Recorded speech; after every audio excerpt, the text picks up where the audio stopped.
Good evening, everyone. My name is Michelle Storms. I'm the Executive Director at the ACLU of Washington. I'm greeting you this evening from the traditional homelands of the First Peoples of Seattle, the Coast Salish people, who have stewarded this land since time immemorial. Our office downtown sits on the unceded territory of the Duwamish people, and we must always remember the role our country played in stripping them of their lands, culture, and language, and recognize the ways in which we perpetuate colonization even today. Land acknowledgements are only a beginning. We recognize there's so much work we have to do to make this country truly fair and just. And I'm thrilled that tonight's program is focused specifically on Indigenous justice. I encourage you to learn more about the land you are on, and there's going to be a link in the chat so you can find out more. And I'm also sharing this animation that's a really powerful representation of the scale and severity of land loss that Indigenous nations have experienced. We're going to dive deeper into that with our speakers shortly. And we'll also share this link with you so that you can, again, continue to do your own research and learn more. So before I get right into our actual program, as usual, I have a few quick orders of business. As those of you who have been here before know, our Flights and Rights events are typically hosted in breweries and event spaces around the state, most often the gathering space of KEXP 90.3 FM, KEXP.org, here in Seattle.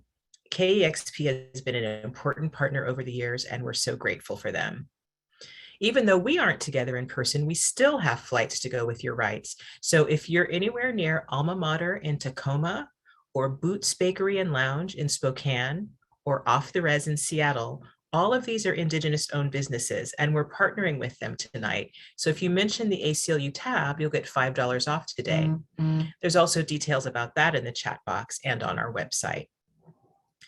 Everyone in attendance tonight has been entered into an ACLU of Washington swag giveaway, and our prize package includes some really great things. We have some swag by Indigenous artist Emma Noyes, and a set of KEXP and ACLU koozies to keep your hands warm and your drink cold. You can't get any of this anywhere else, so I'm glad you're here because we're going to draw names after the event and notify 3 lucky winners by email in the coming week.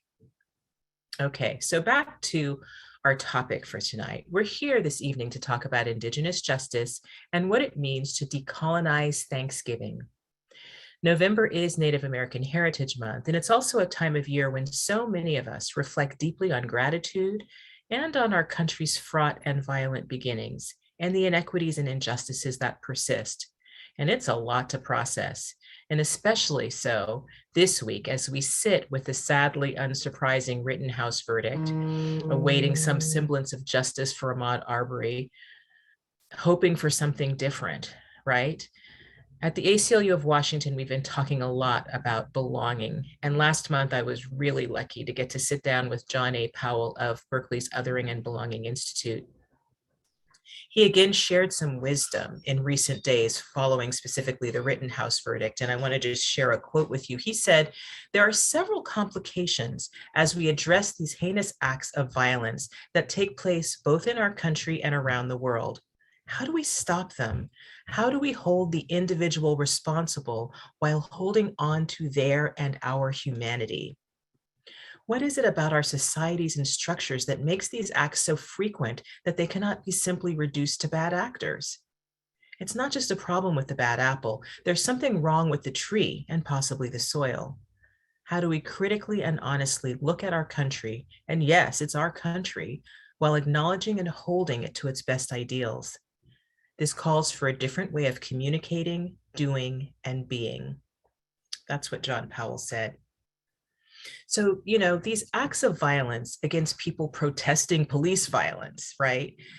The police violence itself against Black and Brown and Indigenous people, the dangers of jogging while Black, the acts of violence and erasure of Indigenous people, from the taking of their lands to the cruelty of the residential boarding schools to the terrifying phenomenon of missing and murdered Indigenous women and girls.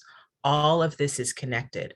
All of this flows from our country's origins in settler colonization, forcible enslavement, and on and on. There are legacies from these harms that continue to negatively impact people from generation to generation. So we have a lot of work to do if we truly want belonging and justice and freedom for all. And right now I'm laser focused, especially on our Indigenous siblings. Somehow our peoples manage to be resilient. Somehow people rise above despite adversity. So let's dive into tonight's talk and explore the ways of communicating, doing, and being in support of Native peoples. I'm thrilled to have three amazing panelists tonight. And after you hear from them, you will understand why it is imperative that we listen to Indigenous women. First, we have Nwishtamai Nightgun, an enrolled member of the Confederated Tribes and Bands of the Yakama Nation. She's a descendant of the Blackfeet and Grosvenor tribes. Nwishtamai is the director of programs for Chief Seattle Club and is mission focused to address homelessness by involving the Story First model that ties in cultural services within all programs. Nwishtamai was the past vice president on the Mockingbird Society's board of directors to support ending youth homelessness, and has also served as co-chair of the CEA Public Policy Committee and as an Indian Policy Advisory Committee delegate for Washington State as a tribal leader.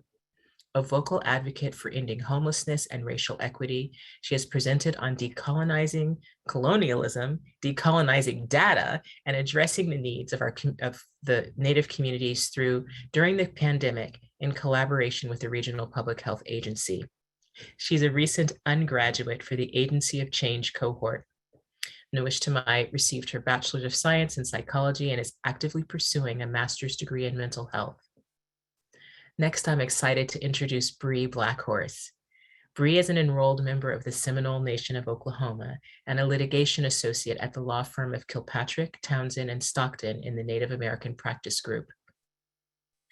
Bree advises tribal governments and enterprises on all aspects of federal, state, and tribal law, including tribal sovereignty, economic development, treaty rights, and complex Indian country litigation.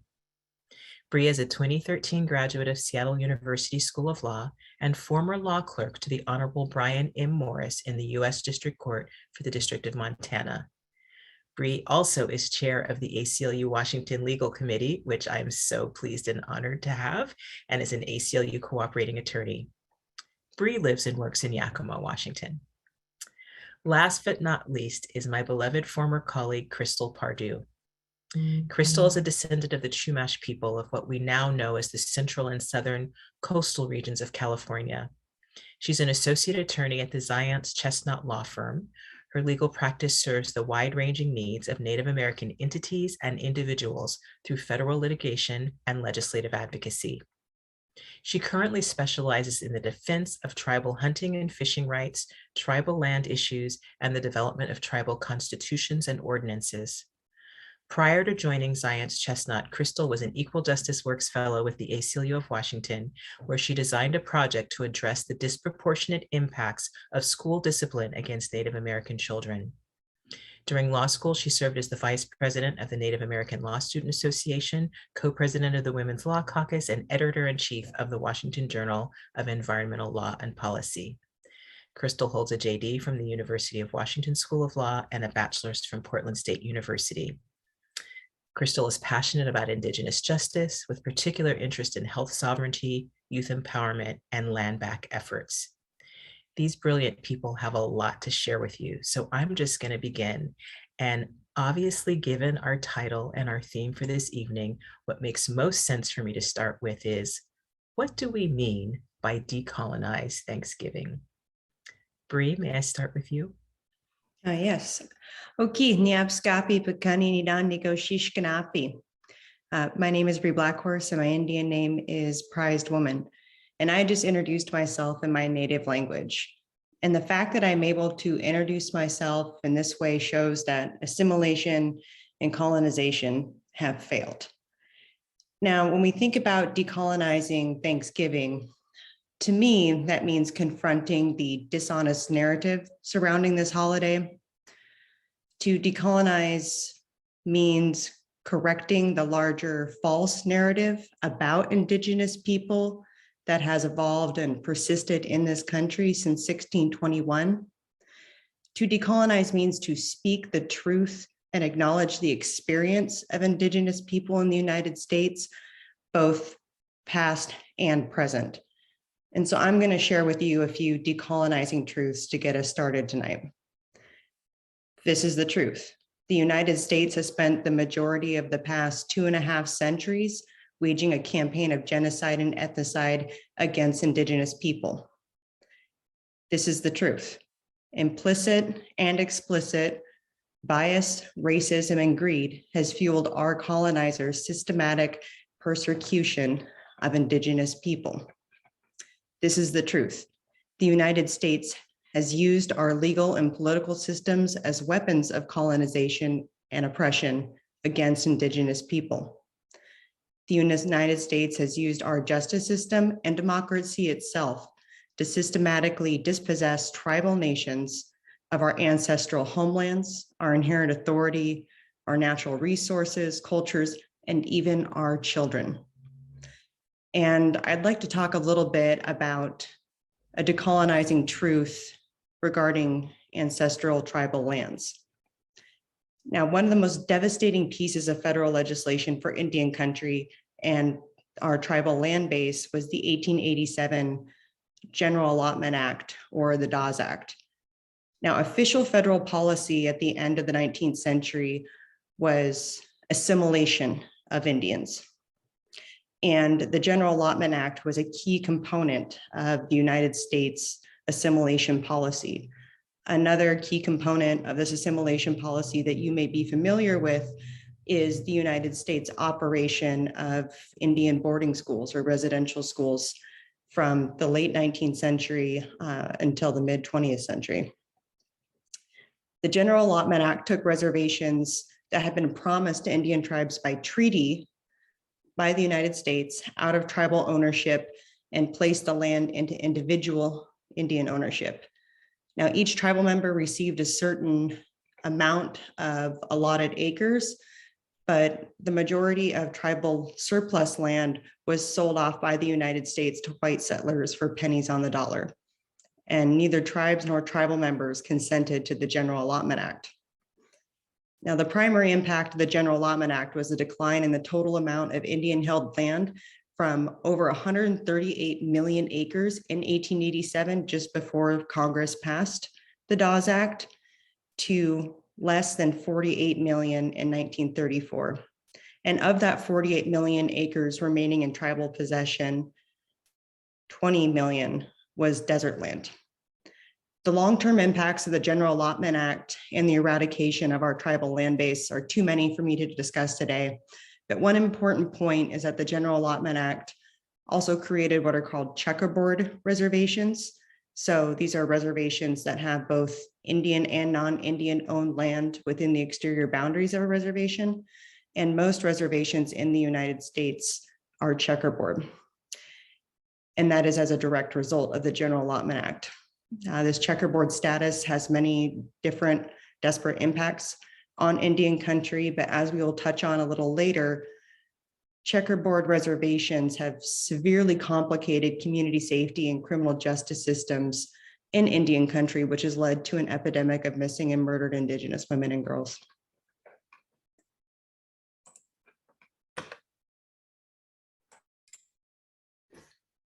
Thank you, Bree, for just starting us off with a whole lot of truth, painful though it is to hear, deeply painful though it is to hear. But we know we're going to be all better off when we understand what has really taken place and begin to think about, all right, and not just think about, but take action on, what do we do? What do we do to rectify some of this? And what do we do to repair? So let me turn to Nuish Tamai, because I know that you also have something to say about what does it mean to decolonize Thanksgiving. Thanks, Michelle. Thank you, Bree. Okay, nestuni tani ko na wish to my naikan, shaklawi, niya namu na wish to my naikan. I just introduced myself, and Bree brings up a really great point about introducing yourself in your language. Yakima and Blackfeet, really proud of, all of the efforts that my ancestors have gone through. So I can present myself in this way and introduce myself that way, because that's how we should be introducing ourselves. English should be our second language. But like decolonizing, it starts at the root, it starts at the history. And it also starts at like acknowledging where we're at. Right now I live in the Seattle area, but being in the Seattle area it's not just, checking off the box and like, I hear land acknowledgement everywhere, and you did a beautiful land acknowledgement. But the acknowledgement, we never called it that growing up. You'd hear elders, they'd start off in prayer and they talk about, where they're at, what the weather's like, the nutrients of what we're putting in our body, and really being grateful for it. So like, just thinking about that, I think of like right now, the Duwamish, the Coast Salish people. The Duwamish means, the people of the inside, but, they still don't got federal recognition. So they're the people of the outside. It almost seems like with the rights that are given to us, which aren't even complete rights, when I think of like the Indian Act and such, but, wherever we go, it's just about, connecting back to the original caretakers, who are that, what are the protocols, wherever we go, whether it's, me going back home to my family in Montana, or, me traveling to California recently, figuring out what those tribes are, just connecting to it and giving honor to them. And I also look at the land differently when I'm thinking about decolonizing things. Is like, what did this look like beforehand? How beautiful this area could have been. When I think of the Seattle area, I think of all of the different longhouses that were everywhere and how impactful and meaningful that was. So when I think of decolonizing Thanksgiving, I think of like, what are we doing for the community to make sure we're, one, giving educational tools, not bypassing that, but also giving educational tools where it matters, which is educational systems, something that a lot of our history, had a lot of erasure in. When we're thinking about growing up, I remember I used to be that kiddo, that used to get kicked out of history class because I'm like, that's not true. That's not true. I didn't hang out with pilgrims and sit around and so, but that's how I feel like giving back is just that. And like, even here, today I'm at the shelter, at one of the shelters that I run, which is all for Indigenous people, from the First Nations, to American Indians, Alaska Natives, and to Indigenous people of Mexico and Islanders. And sitting here, I think about, what could we be doing for them to make them, to bring it back to them. And, we have singers coming in. We have people bringing in, traditional foods, and, it all goes into each other of like figuring out our identity, because our identity is so important because it was stripped from us. So that's how I look at it when I'm thinking about decolonizing Thanksgiving. It's so deep. There's so many layers we have to connect to. And I feel really proud to be here with Crystal and Bree, and to get this opportunity so we could talk about that a little bit more. Well, I'm really grateful for it too. And you're right, there are a lot of layers, and you just like touched on a whole bunch of them. And what a wonderful day it will be when there is no school anywhere in the United States that tells that story of the Pilgrims and Native people sitting down and having some meal together, right? Like, that would be a really amazing day when we actually talk about what took place. But as you all very well know, there's quite a lot of movement against telling the truth, talking about critical race theory and these things that actually just bring, like, when Bree said in the beginning, this is the fact. This is just the thing that actually happened.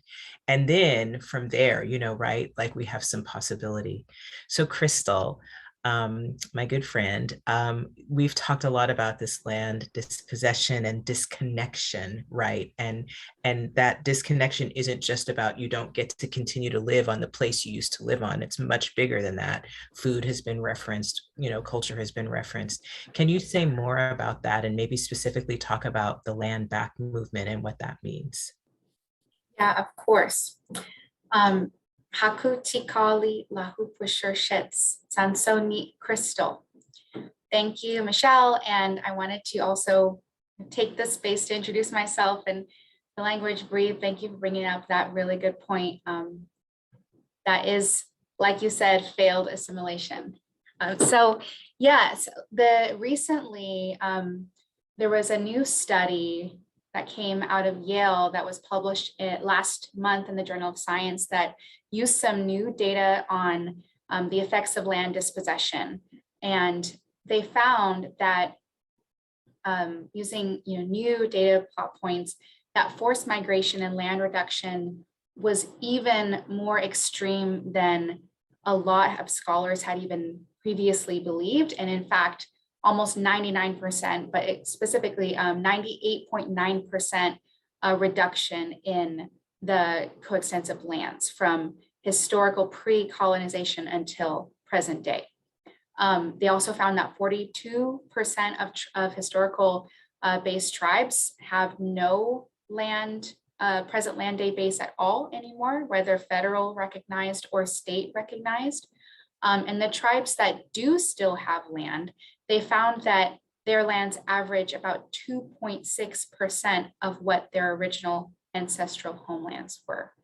And then another thing that the study had found was that forced migration distances averaged 148 miles away from their ancestral homelands. And there was a max of well over 1,500 miles away. So this was forced migration. And forced migration alone is devastating and traumatic because you're being removed from your homelands. But this new study confirmed that not only was it the trauma of being forcibly removed and having this forced migration, it was to land that had a much higher risk of climate change exposure. It was to land that was harsher, infertile conditions. There was more extreme heat. There was less precipitation, and the lands that Indigenous folks were pushed onto also had a lower mineral value potential. And so, not only just the social and cultural trauma associated with this forced movement, it was also to lands that didn't contribute to health, long-term health of the people or the land. So that study is I think good for people to read because it pretty clearly lays out the effects of forced migration, and it outlines a clear case for land back. And you asked what land back typically means to for a lot of people, land back is just that, it's land back. Whether that's either resecuring possession or the ability to just protect culturally significant land bases, especially, but all of the land base that was once under Indigenous stewardship. And I think it's important to note that land back efforts for the Western worldview and for the Western ideologies, I think unfortunately tends to sound threatening because it seems like a loss to present day ownership, whereas actually land back efforts, especially the reestablishing Indigenous stewardship aspect, benefits everybody. And so I have a couple of examples from some recent land back efforts and land back efforts underway. And one of them is driven by my people, the Chumash people, with the Chumash Heritage National Marine Sanctuary, which is the first ever tribally nominated marine sanctuary, which this has been an effort that has spanned 40 years. And as Michelle mentioned, my tribe traditionally occupied the coasts of California. If you can think of the Channel Islands, for example, as Chumash territory. So this effort would be to kind of creatively find ways to preserve the land in ways that incorporate Indigenous values, incorporate how the land and the waters were protected for years and years prior to colonization. And when I say that it benefits everybody, it really does, because it trusts the experts. It trusts the people who had been tending and taking care of the land for much, much longer than before colonization had set in. So that's one really exciting example that I'm personally very excited about. Land back can happen in lots of different ways. That's one way through the government.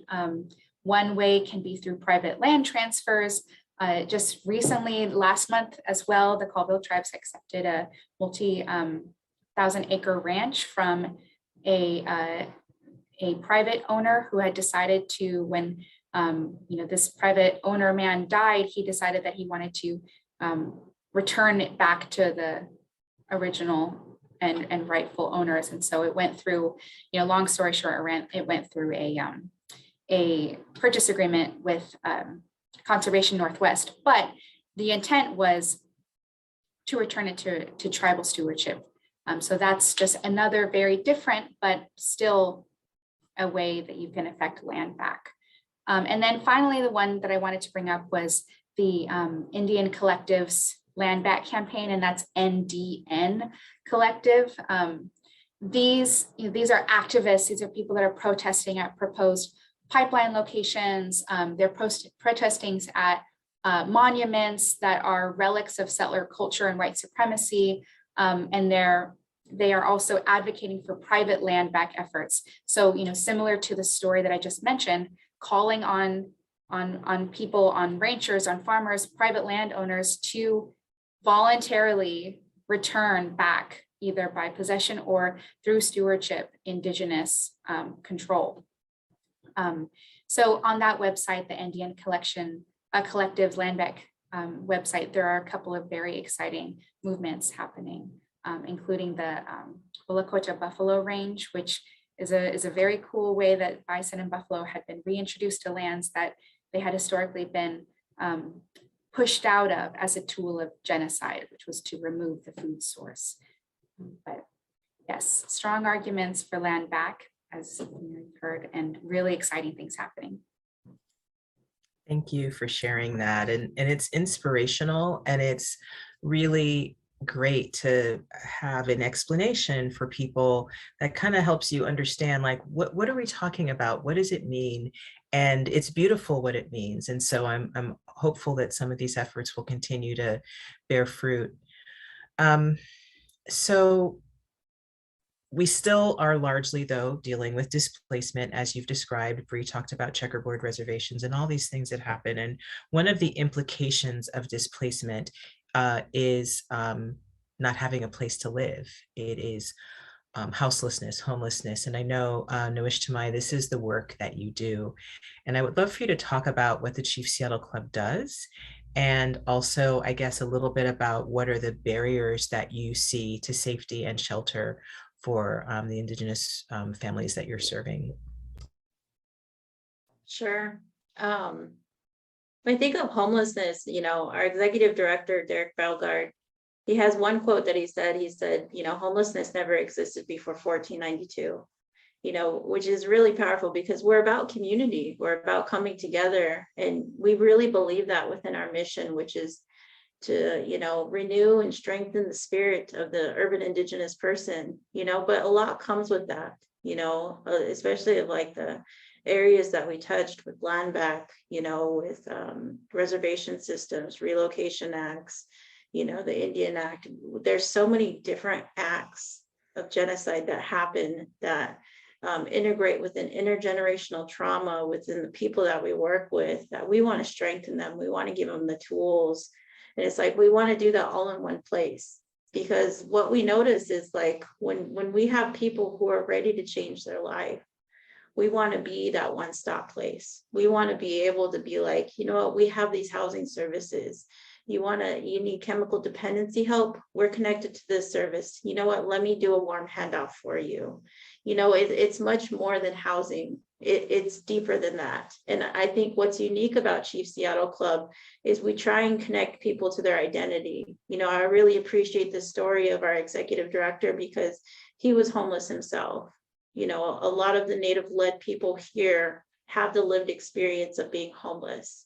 So it's not like we're going into this as a career move. We're going into this to change, to make change, to be able to say, I seen you in your darkest times. And when I seen you in your darkest times, I wanted to pull you out into your light, because we know it's there.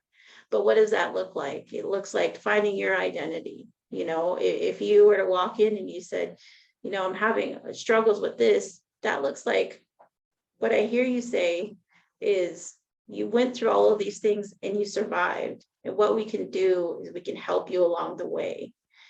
So with here, we have like 2 shelters, we run, and we have services in there for like Wilbriety. We have mental health providers who come here.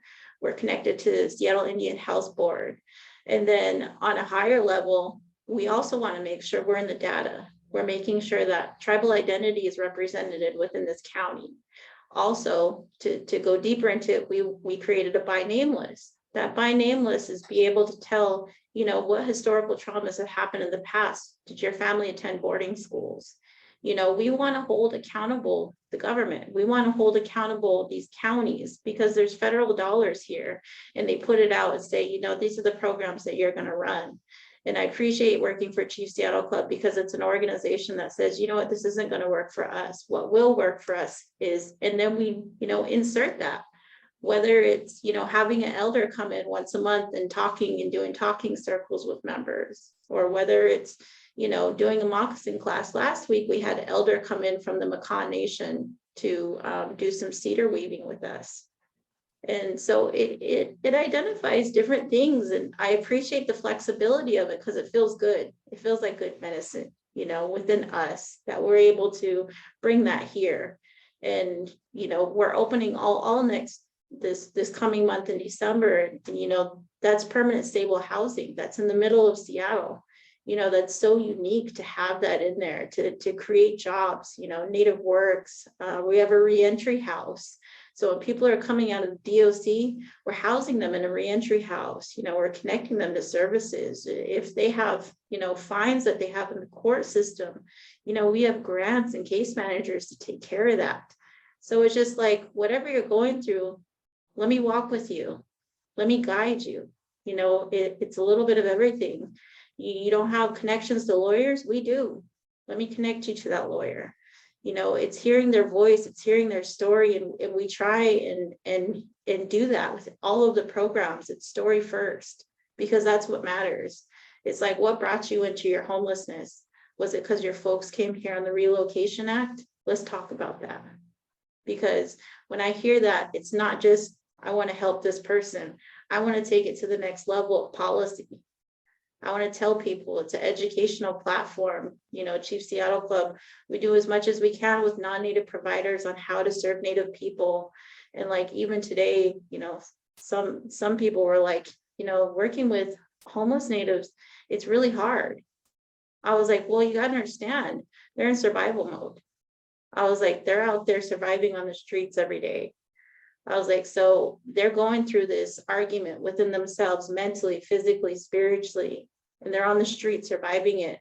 And when they finally find somebody who says, hey, I need help, they're going to open up to that. So that's why we try and do that one-touch service right then. Let's have you fill out this paperwork. Let's hear what's going on. What can we do to help you through this? It's all strength-based to make sure that, we're giving you the tools that you need, and that we're also lifting up your voice and honoring it as well. That is so powerful. And I love what you've described, because it's about like, it's a recognition that being homeless, and particularly for Indigenous people, is a huge conglomeration of issues, right? That are generational trauma, that are present trauma, that are all these things. And then you're like leaning into the strengths. How do we survive? How do we get through this? And so I love what you all are building, and I'm so grateful for that. Thank you for sharing it, and thank you for doing that work in the community. And what I also know is that people who are homeless have a lot of interactions with the criminal legal system. And Bree, I thought maybe I would turn to you and ask you to talk a little bit about how you're seeing that in terms of policing and criminal legal system treatment of Native folks, and what are some of the ways you as a lawyer have had a chance to work on that and to make change in those areas. Yeah, thanks, Michelle. So I recently had the opportunity as an ACLU cooperating attorney, along with Jaime Cuevas Jr. and Yvonne Chin and Nancy Tellner at ACLU, to file an amicus brief with the Washington Court of Appeals Division 2 on behalf of Lisa Earle. And so Lisa Earle's daughter was fatally shot by Tacoma police. Her daughter was not suspected of committing any crime and was not threatening anyone at the time Tacoma police killed her. Her daughter was a Puyallup tribal member and pregnant at the time of her death. Now, Ms. Earle sought all of the records associated with this incident, and Tacoma police failed to turn all of the records over consistent with the requirements of Washington's Public Records Act. So Ms. Earle brought a suit against the city of Tacoma, and we filed a brief raising issues regarding the racialized policing and experiences Native people have in the criminal justice system. And because government transparency and accountability that the Washington Public Records Act aims to provide is critical to improving our legal systems and ensuring that all citizens are treated equitably. Now, Native Americans experience racialized policing at rates higher than any other ethnic group, both nationally and here in Washington. Nationally, the racial group most likely to be killed by law enforcement is Native Americans. And this is according to data collected by the Centers for Disease Control and Prevention. Native people are more than 3 times as likely to be killed by law enforcement than white people. And the number of Native Americans killed by police likely goes underreported because Native people are often misidentified as another racial group or go unclassified altogether. And looking here at the issues in the criminal justice system as they pertain to Indigenous people in Washington, earlier this year, the research working group of Task Force 2.0 on race and Washington's criminal justice system presented its report to the Washington Supreme Court on racial disparities in Washington's criminal justice systems. And this report confirms what Native people had long known. Indigenous people experience disproportionalities and disparities at alarming rates in Washington's criminal justice system. And these are occurring at every level. And the task force found that Indigenous people, in comparison to non-Hispanic white people, were killed at a higher rate by law enforcement, were more likely to have force used against them by law enforcement. Indigenous people were more likely than white people to be stopped, searched, and arrested. Indigenous people receive felony sentences at a higher rate than white people. Indigenous people bear a disproportionate per capita share of legal financial obligations. And in comparison to white people, Indigenous people are incarcerated at a much higher rate. And a recent report from the Center for Policing Equity on the Seattle Police Department likewise found significant racial disparities in non-lethal law enforcement encounters with Native Americans. And so this report, which can be found, I believe, on the Seattle Times website, analyzed Terry stops between 2015 and 2019. And an examination of this data revealed that Seattle Police Department stops of Native American people were higher than a lot of other racial and ethnic groups. And so, all of this data, again, is to show something that Native people have known for a long time. And Native Americans experience the most extreme barrier in our criminal justice system: negative racialized treatment at all levels, from initial encounters with law enforcement to sentencing. Now, our American justice system has historically failed to treat Native people equitably, and statistics show that, nearly 2.5 centuries after the founding of our nation in 2021, that still appears to be the case. Tribal nations have made a lot of progress, but there remains a lot of work to be done, particularly when it comes to the equal treatment of Native people under the law in our criminal justice systems.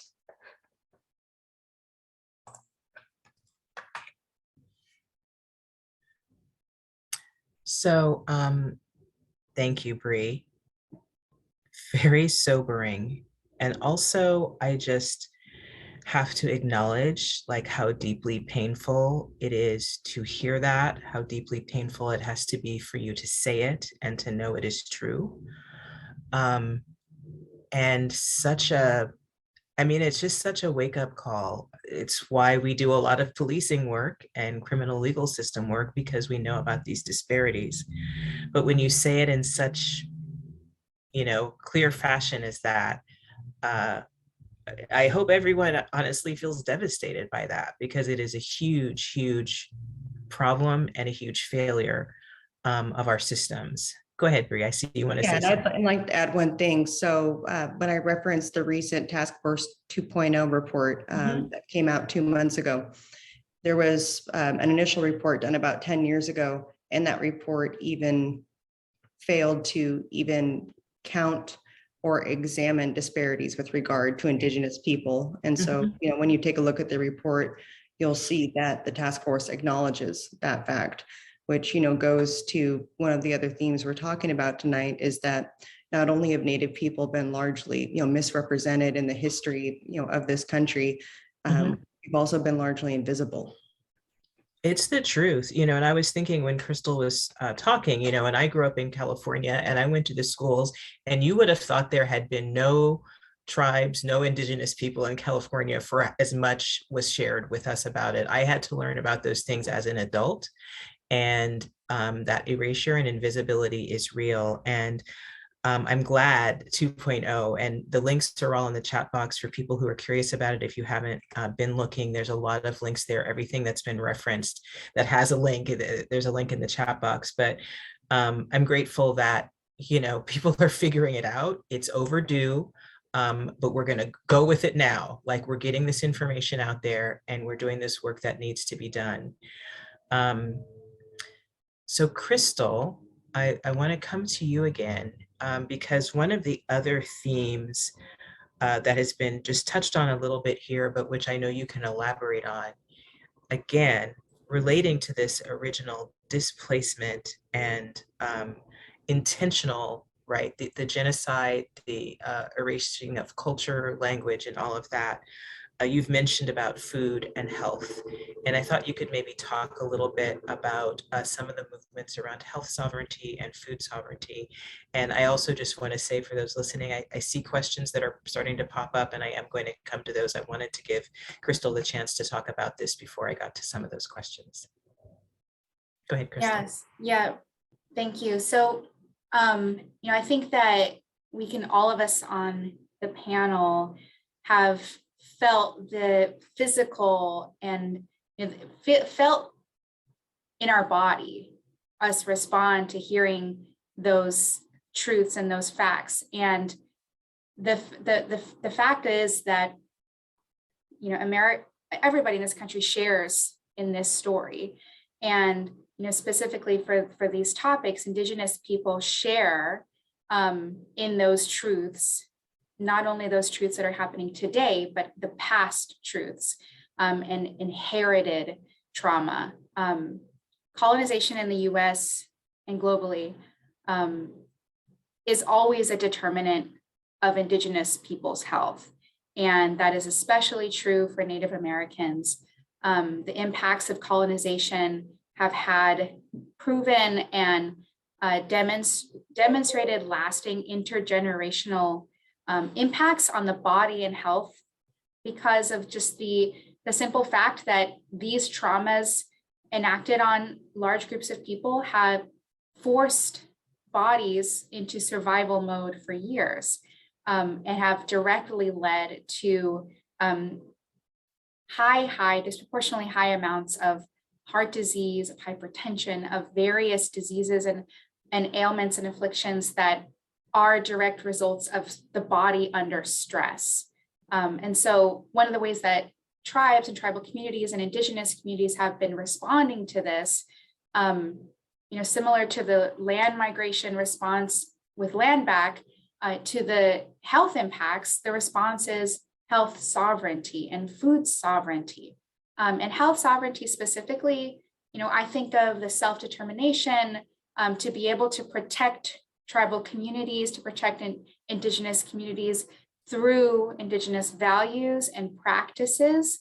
And that can look like tribes being able to get the assistance to pass public health codes, access to adequate funding sources, the ability to practice traditional medicine and traditional ways of healing without undue burdens from either the federal government or other public health kind of codes and enforcements, oversteps. But then, specifically thinking about the COVID-19 pandemic, one of the ways that tribes have asserted health sovereignty is when they have closed their borders to non-tribal community members to be able to slow the spread of COVID-19. And we haven't touched on this specific issue yet in this discussion, but disease and the spread of disease was another tool of attempted genocide of Indigenous people. But we can see in present day, with more sovereignty, tribes have in fact been able to mitigate the spread of COVID-19. And food sovereignty, I know that Noishtamaya is going to talk about food sovereignty, but I'll just touch on it to begin. Food sovereignty is everything. It's local efforts to transform and reclaim local food systems with the knowledge that food is more than just food, and as a lot in the traditional Western sense, it's medicine, it's healing, it's connection with the land, it's connection with your community. It not only can combat hunger, but it can keep you tied to your culture. And I think one really exciting film has been released recently is called Gather, that follows several Indigenous food sovereignty activists and food sovereignty efforts. And I think that that's available for streaming on certain platforms. I'm not sure exactly where, but it's a great film. I highly recommend it. But yes, health and food sovereignty are central to the continued survival of Indigenous peoples. Noishtamaya, did you want to add something to that? I'd love to. When I think of food sovereignty, I think of, the food boxes that were giving to us when we're on reservation systems, that was put in there. There used to be welfare whiskey, and it said welfare whiskey on there in the food boxes that we got, and that created, alcoholism. It created, with the foods that we never naturally ate, it created diabetes and heart problems, just like she was touching on. And when I was a little kid in Longhouse, I remember the story of hearing my elders talk about and crying on the ground of like how our salmon is not going to come up the river one day, how we're not going to be able to gather our traditional foods. And there's a lot of traditional foods we don't even have anymore to this day. They're non-existent. And I see so many different tribes, and it makes me really proud to see all these different tribes that are bringing food sovereignty back, to bring back our traditional foods, to regrowing them. My little sister, Kristen Falcon, she's on the Blackfeet Reservation. She does food sovereignty as well, which is delivering meals to elders, talking about, bringing back, ingredients that we haven't had in a really long time, and talking about the importance of it and going for grants. And I recently was in Oakland this past weekend, and I'd seen the opening of Wapipa restaurant, and that was a restaurant, and it had traditional foods on there, and it was so delicious. It was delightful. It made me really proud to see that, because it's that connection to the earth. It's that connection to the land, of being thankful for the food that we have, how it nutrients our body, because that's what it is at the end of the day. It's nutrition for the body. And that was taking away when reservation systems were created by building barriers of, when we can hunt, when we can fish, and those are still there, on tribes. I hear my dad complain all the time when hunting season comes. He's like, this hunting season is off, I can't go out there and get what I want to get because there's no deer around right now. It's not bulging season. So I think about those things. I think of food sovereignty as like, being connected to something, larger than us, that's ancestral, and fighting for those rights. And it just makes me proud to see, different natives who are in this generation who are deciding, this is it. we're bringing it back. We're bringing our language back. We're bringing our food back. We're bringing, you know, our culture back, because there, for so long we weren't able to do any of that stuff. Thank you. Those are great stories. If we don't have that restaurant in the chat box, maybe we can get that one in there too, so that when people visit California, they can check that out. I want to hit on a couple of the questions that I see coming in from the audience. And so if you have answers, would really love to hear it. One person asked for, oh, there it is. Yeah, we want to check out that good food. For homeowners in a city, is there a mechanism to deed land with a home on it to a local tribal entity in some manner? And if so, would that be helpful or not? Do you have I think that would be helpful. I guess that second part of the question, but you know, I'm unaware of a centralized mechanism. However, I'm sure that, you know, reaching out to, you know, real estate transaction experts and attorneys could put you in contact with a local tribe or a tribal entity or tribal business to be able to cede that land back to tribal ownership and tribal control. Mm-hmm. Okay. And the way that the Colville tribe land transfer happened was through Conservation Northwest, which kind of created a covenant to ensure that the land would be used for in a protected way, which the tribe would have done, stated that it would have done anyway, but just to be sure. Thank you, Crystal. Another question one of you might be able to answer, for people who come from federally recognized tribes, there's access to programs to their tribes, but what about Native people who come from non-federally recognized tribes or are non-enrolled tribal members? Can a non-enrolled Native person or a person who comes from a tribe who's not federally recognized get assistance from a federally recognized tribe if it's not their tribe of origin? If you know. You know, I think it's really dependent. Bree, did you want to touch on it? Yeah, I was going to say that, you know, you as a descendant, if you can establish ascendancy, you might be entitled to Indian health service, healthcare services. Right. Thank you. If they're going through, I'm sorry, Michelle. No, if go they're ahead. going through like homelessness programs, I know Chief Seattle Club, you know, there was displacement with youth, you know, they go in through the foster care system or being sold as a child. We've seen a lot of our members get adopted out as well and not be connected to their tribe. So one of the unique things about Chief Seattle Club is finding out their descendancy, like Bree was talking about, getting them enrolled with their tribe if they have enough blood quantum, which is another, you know, colonizing genocidal act against us as well. But like trying to do as much as we can to make sure, at least if they can't get enrolled, we're getting them descendancy. Thank you. So it's going to kind of depend on what sort of service or need the person is having, but the more you can do to try to track down, you know, your affiliations, I guess, the better.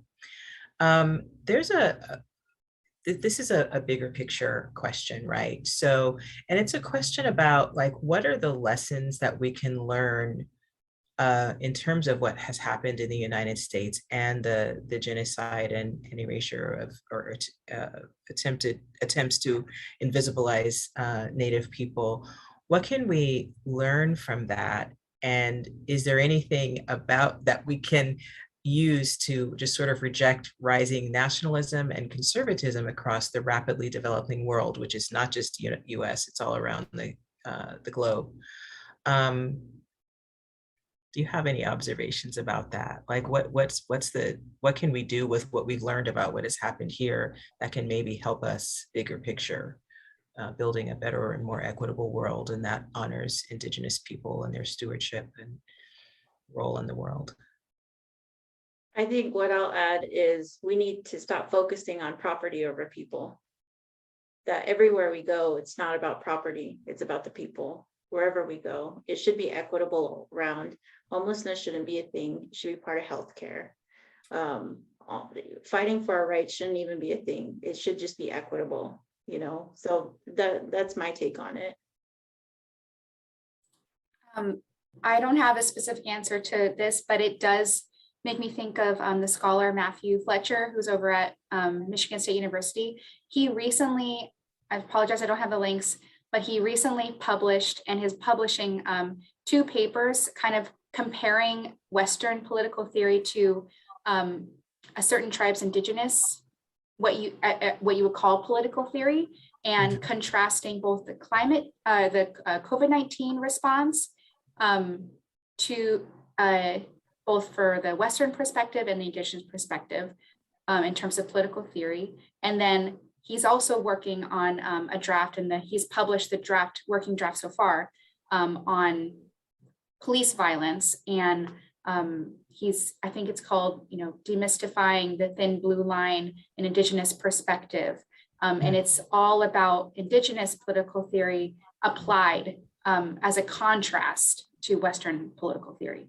So I think that to answer the question as best I could, the first step would be learning what are indigenous values. How have tribes historically done things? What have been their ways and teachings?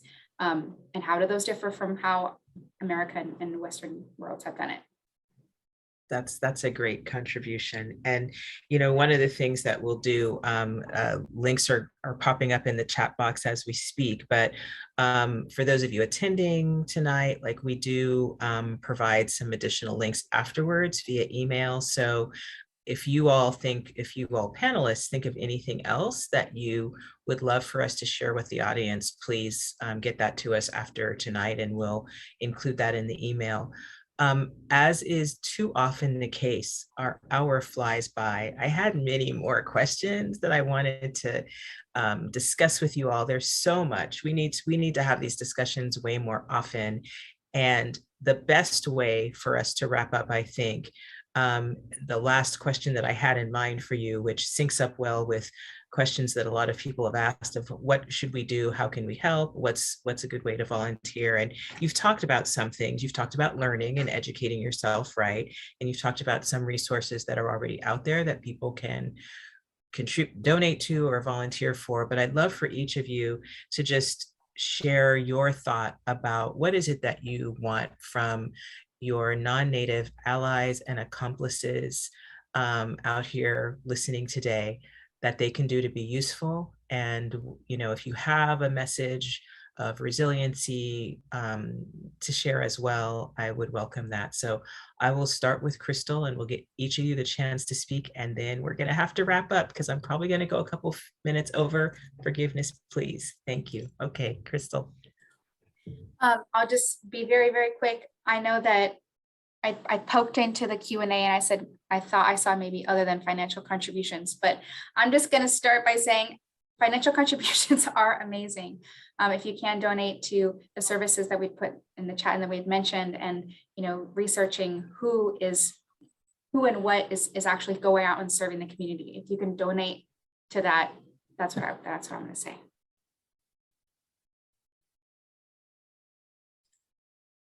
Nuishtamai, would you speak?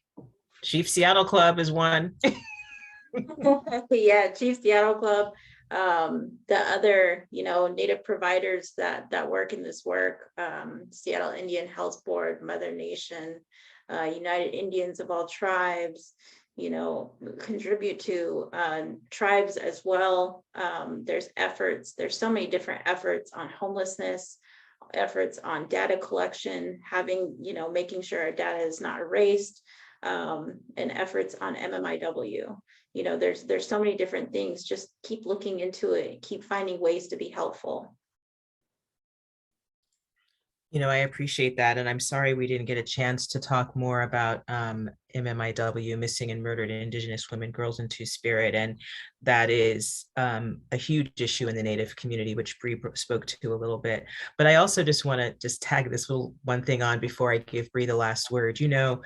Talking about sort of land back and stewardship and what it means when Native people have the ability to steward and to serve, right? The Seattle Indian Health Board, which you just mentioned, Nuishtamai, they were providing vaccinations to Native people, and they opened it up to non-Native people to serve the community, understanding that in a pandemic situation, right? Like if we're only all as healthy as the next person down the way.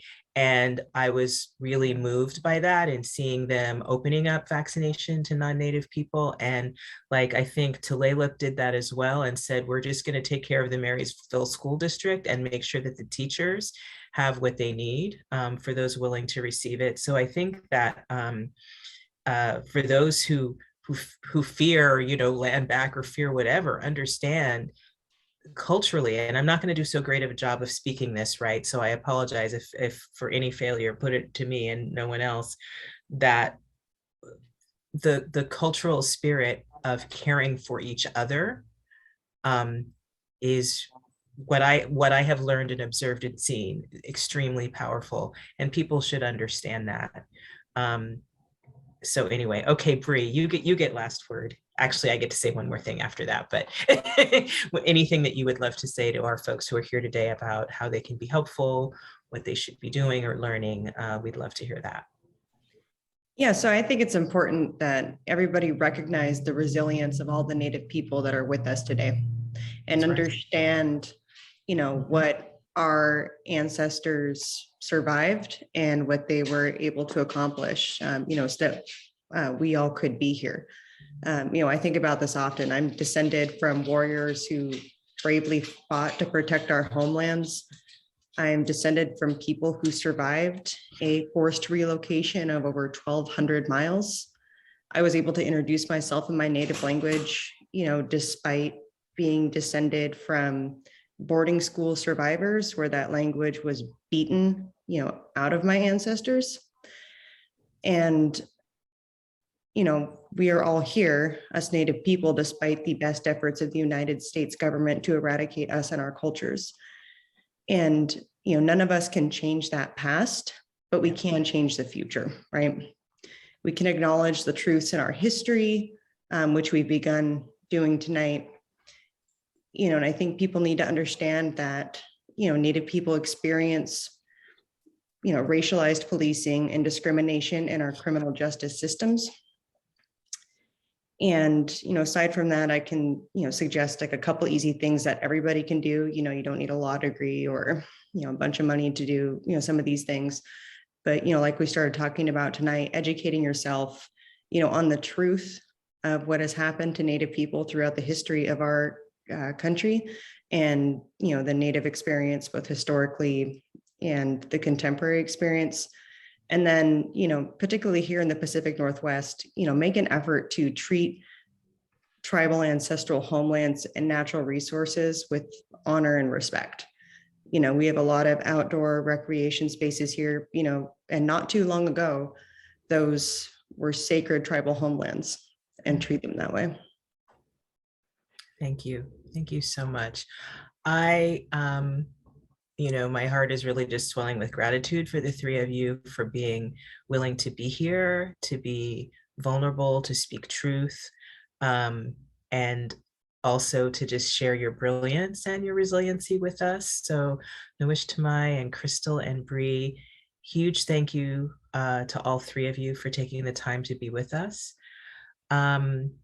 I want to remind people about the ACLU tabs at Alma Mater in Tacoma, Boots Bakery and Lounge in Spokane, and Off the Res here in Seattle.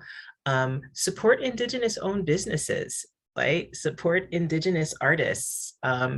Buy your Indigenous jewelry from Indigenous people who made them, right? And not made in a different country. Like there's so many things that you can be mindful of. So we're just so honored to have this opportunity. Oh, and the Duwamish upcoming Native Art Market is this weekend. I just saw that pop up in the chat box. So shop and just support people. And so that's it. Thank you so much, everyone, for coming and participating tonight, for your great questions.